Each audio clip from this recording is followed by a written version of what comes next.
Hello everyone, today we're going to be changing one of the washer jets on a Hyundai i20. The reason I'm doing a video for this is I noticed that there doesn't seem to be any video whatsoever out there, or should I say an in-depth video, on how to change the scuttle or to change the washer jet. So I thought this might help somebody out if they find themselves in a similar situation to me. So I've ordered two things for this job specifically. The first thing is obviously the washer jet. Now these come in pairs and I think they're like £10 for the pair or something, but there is something annoying that these have like a shiny coat on them. So if you want to be really anal about it, you can change both of them, but I mean they're tucked underneath the bonnet anyway, so it won't really make a difference.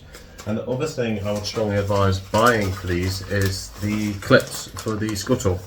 So they're these sort of clips and they sit in there flush. And the only way I can find to get them out is by pushing them in even more when they're flush and then popping it out from the side. I don't know if there's a better way to do it. If there is, please don't hesitate to comment down below. But that's the way I found. And the problem is with it being old and plastic, obviously they break. So again, pack of 10 of these, it's like what, £4 or something. So for the sake of new clips, just save yourself the hassle and just get some clips. But yeah, anyway, let's just get on with this. There isn't much to it.